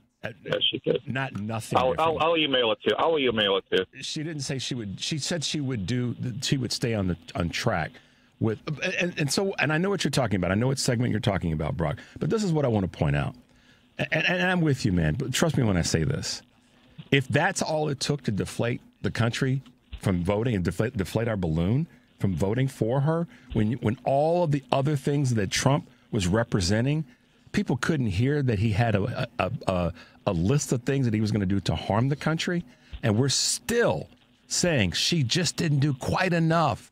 If she had just said it was the open primary. But the open primary was the first. But listen, Brock, there were people who wanted her to. So you're saying, okay, and we got a short time, that if there had been an open primary, that more people would have voted for her when 76 million people voted for her, and that wasn't, that Donald Trump would. I get that people want to say it's her fault. The Democrats blew this. There wasn't an open primary. With the 107 days left to have an open primary, it would have been a cluster. You know what? I get it. We don't want to speak about her anymore. We just want to move on from her and have a great candidate to go up against President Trump. We just want to move on from her. We had a great candidate that went up against Trump. Racism, sexism, Christian nationalism and privilege. The privilege to sit back and go, she's not good enough. I'll just wait this one out. 89 million people made the decision to do that when they were being told that there is an enemy at the gate. They chose that, Brock. And I'm tired of people, even progressive liberal Democrats, saying that this is the fault of the Democratic Party when we were warned. I've said this so many times. That is where we keep making this mistake. If we move on from her, if that's the conversation people want to have, we want to move on from her, then I get that. I don't disagree that there may be in some people's mind we have to move on from her. But I want to know how many people sat back and didn't vote because they couldn't see that Donald Trump was going to do exactly what Kamala Harris and the Democratic messaging machine, imperfect, said was going to happen. Why it needed to be more of her saying, I'm going to do all these other things when people should have been able to look at that and go, I got a problem with that. I can't vote for that. I'm going to put the same dude back in that caused people that I know to die or degrees of separation to die because of how he mismanaged COVID. Come on, man. Thank you. Thanks for the call. I don't get why. I try to listen to. I've tried. I think I have to listen to people that want to say that Kamala Harris. No candidate's a perfect candidate. I mean, we lost the election. We lost the House and the Senate. So how come that?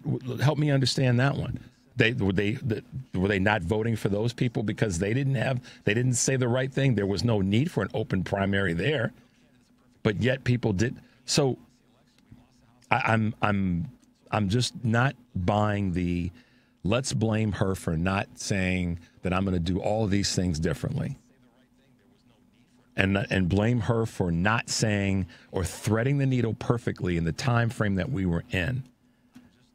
The reality is, I believe people should have looked at Donald Trump and said, that guy is going to be harmful to our country. I don't need Kamala Harris to be perfect.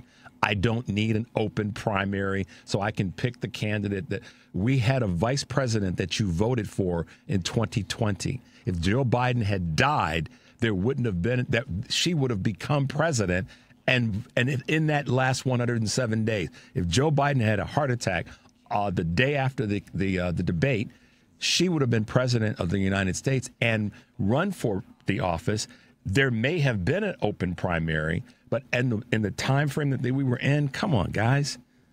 Just stop blaming her. Take responsibility for what maybe you didn't do. Did you go out and knock on enough doors? Did you make enough phone calls?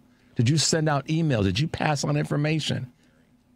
Take some responsibility for what maybe you didn't do enough of. And how could you actually vote for or say it was okay to vote for the person that was going to do exactly what she told you he was going to do, and now he's doing it? There you go, guys. As always, thanks for being with us. Thanks for our guests. Thank you for taking the time to listen to our shows on WCPT. And take a deep breath and make your life count. Also, smile at a stranger today. We'll see you tomorrow.